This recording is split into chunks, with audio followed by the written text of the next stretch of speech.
Alors bonjour, chers choisis de Jésus. Je vous ai laissé devant l'image du volume 2 de Pour le bonheur des miens, mes choisis Jésus. Puis, je vous souhaite en fait la bienvenue aujourd'hui, en ce dimanche. Nous, ici au Québec, c'est un dimanche quand même qui s'est radouci beaucoup. On joue autour de 1 degré. Et puis, à Sherbrooke, on n'a pas en fait beaucoup de neige encore, mais ça viendra. Ça viendra pour passer des fêtes peut-être sous la neige pour pouvoir pratiquer certains sports comme la raquette. Hein? On peut aller marcher sur la neige à l'aide de raquettes, le ski de fond, le ski alpin, donc dévaler les pentes tout simplement. Voilà, donc c'est ce qui peut nous attendre. J'aimerais souhaiter la bienvenue à ceux qui nous rejoignent présentement. Donc, je ne peux pas le voir sur mon téléphone, là, étant donné que j'ai pas baissé le son tout à l'heure. Donc, Marie, bienvenue. Il y a aussi Maria-Louisa. Merci d'être là. Israël, Chantal, merci beaucoup d'être là et d'être fidèle comme ça. Anita, bonjour Anita. Anita, puis Nicolas. Donc, bonjour Nicolas. Merci d'être là, merci d'être fidèle comme ça. Et puis, moi, un peu à l'image de la semaine dernière, je vous invite déjà à entrer tout de suite, direct comme on est là, pour utiliser un franc-parler québécois. Hein? On plonge instantanément maintenant. Et puis, dans le sujet, agir en homme et en femme de foi. Hein? Vous allez voir ça apparaître. Agir en homme et en femme de foi. Qu'est-ce que le Seigneur veut nous raconter, veut nous dire en cette journée en ce dimanche? Je vais d'abord, comme j'ai l'habitude, à travers la parole de Dieu. Je me suis laissé inspirer par des textes de la liturgie catholique d'aujourd'hui. Donc, en 2 Samuel, le livre 2 de Samuel au chapitre 7, il est dit « La royauté de David subsistera toujours devant le Seigneur. » Donc, la royauté de David subsistera toujours devant le Seigneur. Et puis, il faut entendre que cette royauté-là, c'est le Seigneur qui la veut, hein, qui veut qu'elle subsiste, et puis qui la rendra stable lui-même. Au psaume 88, on lit « Ton amour, Seigneur, sans fin, je le chanterai. » Donc, est-ce que j'ai une âme poète? Est-ce que j'ai une âme, une voix aussi qui peut retentir dans les ténèbres? Ben, hein, cette voix-là, le psalmiste nous invite de l'utiliser pour chanter sans fin l'amour du Seigneur. En Romains 16, on voit, il nous est dit « Le mystère gardé depuis toujours dans le silence est maintenant manifesté. » Donc, le mystère gardé depuis toujours dans le silence est maintenant manifesté. Et puis, en Luc, 1er chapitre, nous lisons « Voici que tu vas concevoir et enfanter un fils. » On parlait de royauté de David qui subsistera. On parlait de mystère gardé dans le silence. Et voici que tu concevras et enfanteras un fils. Et ce fils-là est de la descendance de David. Et il est le mystère qui est rendu visible depuis qu'il était dans le silence. C'est beau, hein? Donc, on est la parole de Dieu nous invite tout simplement à, justement, rendre visible ce qui était caché. Gardez ça à la mémoire. On s'en va à travers le volume 2, au message numéro 61. Et puis dans ce message-là, qu'est-ce qu'on retient? Qu'est-ce qu'on peut voir? Qu'est-ce qu'on peut retenir? Je pense qu'avant, il y a 2-3 choses. Je vous nomme ça en vrac. Et donc, je vous nomme ça un peu comme une introduction, si on voudrait. Puis je développerai après. Donc, on parle de comportement. On parle d'hommes et de femmes de foi. On parle d'hommes et de femmes du monde. On parle de la qualité de ton accueil.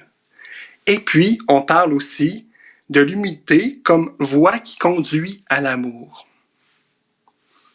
C'est bon? Et je retourne en arrière. La semaine dernière, de quoi nous nous sommes parlé? On s'est parlé de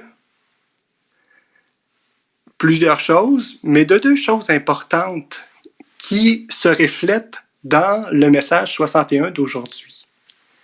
On s'est parlé du petit en toi et du grand en toi.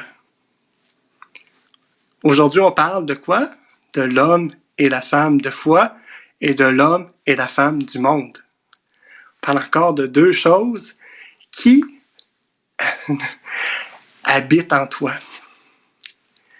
C'est qu'on doit choisir entre le petit ou le grand, entre l'homme ou la femme de foi ou l'homme ou la femme du monde. Parce que cela nous habite. On est du monde. On fait partie du monde, mais on a à agir en tant qu'homme ou femme de foi. Donc, en d'autres mots, si on se réfère à la semaine passée, on a à agir avec le petit qui est en moi. Vous me suivez? Et puis, c'est quoi ça? Comment je fais pour agir en homme et en femme de foi? Ou en homme ou en femme du monde? Il y a un choix qui se pose. Et puis, le choix va se poser à travers le comportement que tu vas avoir dans ce qui t'arrive au quotidien. Donc, dans les événements heureux ou malheureux, donc que tu vivras, c'est à ce moment-là que tu as le choix d'agir en homme ou en femme de foi ou du monde. Donc, c'est là que se pose le choix. Et puis, c'est là aussi que je dois me donner la permission d'agir en homme de foi. Donc, je dois me donner la permission de le faire. Probablement que le grand agirait autrement, comme on l'a vu la semaine dernière. Donc, agirait probablement en homme du monde. C'est plus facile. C'est comme ça que j'ai été élevé. C'est comme ça que je suis configuré comme ça. J'aime pas le mot configuré, mais j'ai été élevé comme ça. Mais sachez qu'il y a un choix qui peut se faire avant d'agir de cette façon-là. C'est à travers il se trouve au moment où je vais reconnaître que mon comportement peut basculer d'un bord ou de l'autre lorsque des événements m'arrivent. C'est là, tout simplement là. Et puis, je peux me donner la permission d'agir en homme de foi ou en femme de foi. Et en femme de foi, plutôt. Et puis, c'est quoi ça, agir en homme et en femme de foi? Ben, il y a des attitudes qu'on peut reconnaître qui fait que ces attitudes-là nous confirment qu'on est dans agir en homme et en femme de foi. Et ces attitudes-là, c'est simplement quand que nous sommes remplis d'amour, de bonté, de miséricorde. Et puis, aussi qu'on laisse passer librement l'amour du Père. Donc, ces attitudes-là me permettent de voir que je suis en train d'agir en homme et en femme de foi. Et à l'inverse, lorsque j'agis en homme ou en femme et en femme du monde, à ce moment-là, le comportement que j'ai, c'est un comportement qui est contraire à celui de l'homme ou de la femme de foi, et puis qui est aussi pareil à celui du commun des gens. Où vous avez entendu l'homme de foi, la femme de foi, pleine d'amour, de bonté, de miséricorde.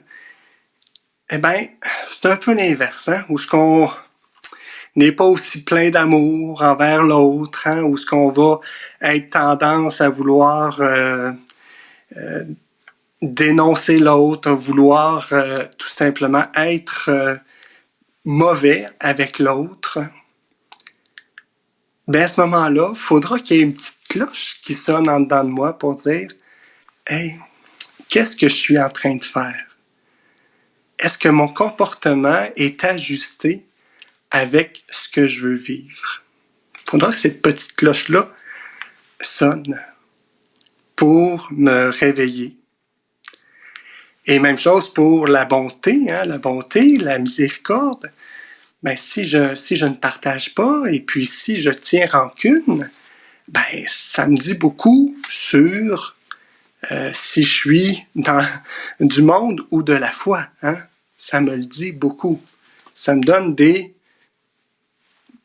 indications pour justement pouvoir choisir à ce moment-là de retourner dans le chemin dans lequel je veux être. Et puis, je redis ce que je disais au début, c'est que les deux cohabitent en moi. Ces deux-là cohabitent en moi et j'ai à accueillir, bénir et comprendre que nous disait à un moment donné Anicia, l'ABC, ben j'ai à accueillir cela. J'ai à accueillir cet être du monde, cet être de foi qui habite en moi. J'ai à bénir pour cela. Et puis, j'ai à tout simplement nourrir celui que je veux qui croisse en moi. Parce que les deux sont intrinsèquement liés. Mais si je veux qu'il y en ait un qui prenne plus d'espace, je n'ai qu'à le nourrir, qu'à lui laisser plus de place. Puis étrangement, dans un des Facebook Live qu'on a eu ensemble aussi, on parlait de l'être nouveau. Et je ne sais pas si vous vous souvenez des caractéristiques de l'être nouveau qu'on avait nommé à ce moment-là. C'était au message 52. On est au message 61, donc on recule de quelques messages. Donc l'être nouveau, regard tourné vers le Père. Donc ça, c'était une première caractéristique. Son regard est tourné vers le Père, n'est aucunement influencé par les pensées du monde, puis il est toujours branché dans un état de louange, d'adoration, de remerciement, d'action de grâce. Tout ça ensemble, ça fait la jubilation. Cet être nouveau-là qui s'apparente très bien, qui est une autre façon de nommer l'être de foi, l'homme et la femme de foi. Donc, si on retrouve ces caractéristiques-là, si on retrouve cela, ben à ce moment-là, on devient comme plus aiguisé à reconnaître l'état dans lequel on est. Et puis, de pouvoir, à ce moment-là, choisir de nourrir l'état dans lequel je veux aller, en fait. C'est beau, hein? Je ne sais pas si, suite à cela, vous avez quelques commentaires. Je vous laisse la parole quelques minutes. Donc, l'héritier nous dit « La foi est un phénomène. On le trouve par de nos jours, par le monde d'aujourd'hui et basé sur bien. » Donc, si je comprends bien, si je te laisse la parole, c'est que la foi, on va la retrouver, est un phénomène qu'on ne retrouve pas nécessairement dans le monde, mais dans ceux et celles qui font le bien. Je crois que c'est ça que ça veut dire. Puis effectivement, tu sais, si c'est bien ça que ça veut dire, ben effectivement, le bien engendre le bien, le mal engendre le mal. Et puis si on se tient dans le bien, à ce moment-là, oui, effectivement, la foi s'engendre dans le bien. Merci. Il y a Chantal qui nous dit « Seigneur, donne-moi la foi de pouvoir agir en femme de foi. Je sais que c'est la meilleure chose pour mon être, mais quelquefois, malgré soi, on a tendance à repartir un peu en femme du monde. Seigneur, donne-moi le courage de rester seulement en femme de foi. Merci, Jésus. » Donc, le courage, donne-moi le courage. Et puis, j'irai même avec Chantal, la force. C'est un grand don de l'Esprit Saint, ça, la force, qui nous permet de pouvoir, faire l'effort nécessaire pour passer de femme de foi, de femme du monde, comme tu dis, à femme de foi. Merci Chantal pour ta prière. Maria Louisa qui nous dit « Le Seigneur travaille nos cœurs car il nous veut pour lui. » Donc, ouais, c'est ça. Car il nous veut pour lui. Effectivement, le Seigneur ne cesse de travailler nos cœurs et puis il le travaille à travers, ce qu'on reçoit. Il faut être attentif à ça aussi, être attentif à ce que nous recevons de lui par l'intermédiaire des lectures que nous faisons, par l'intermédiaire des méditations que nous faisons aussi, et puis par l'intermédiaire aussi de ce que nous recevons dans notre cœur, ce qu'on appelle un peu plus, ce que nous recevons dans la foi, par l'intuition, par divers moyens qui s'apparentent à recevoir quelque chose dans notre cœur.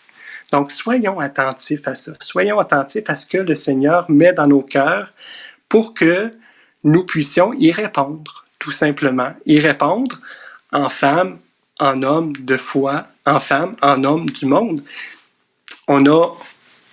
Il reste qu'on a un choix à faire toujours.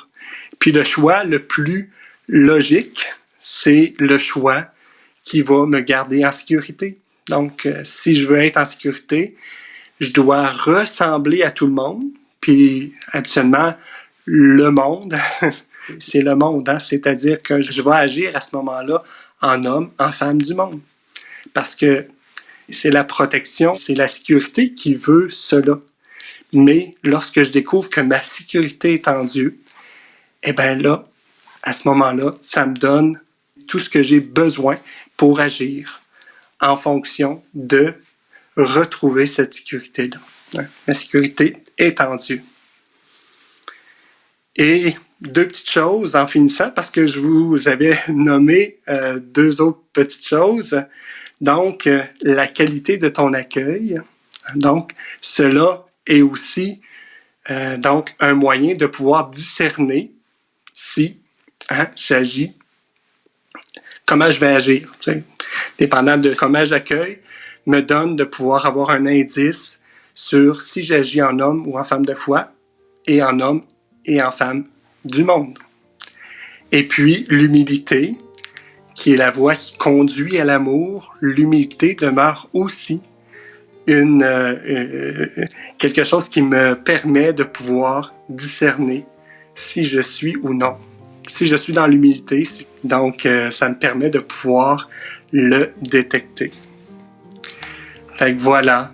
Ben, ce qui termine mon Facebook Live. Si jamais il y a d'autres commentaires, on peut les afficher.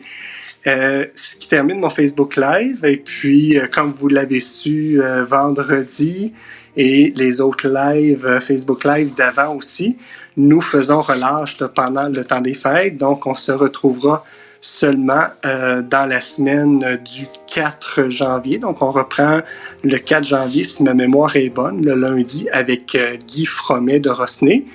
Cependant, Guy sera là demain, donc demain, lundi, le 21 décembre.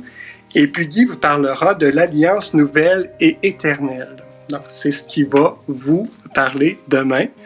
Et puis, moi, j'aurai le plaisir de vous retrouver donc, le prochain dimanche suivant le 4, donc, c'est-à-dire, oui, voilà, suivant 24, c'est exclusivement. Parfait, fait que suivant le 24, je vous retrouverai, donc ça fait plus 6, ça devrait être le 10 janvier, si ma mémoire est bonne. Fait que je vous souhaite d'ici là de joyeuses fêtes. Nous aurons la joie de pouvoir vous envoyer aussi nos vœux de Noël sous peu. Et puis, n'ayez pas peur de prendre contact avec ceux que vous aimez, de pouvoir échanger avec eux, de pouvoir aussi leur souhaiter ce qu'il y a de meilleur pour l'année 2021 et de rester en contact pour que votre cœur soit sans cesse nourri par l'amour venant des autres, l'amour venant de Dieu. Et puis, on se redit ensemble, parce que l'amour m'aime, je deviens l'amour. Parce que l'amour nous aime, nous devenons l'amour. À bientôt.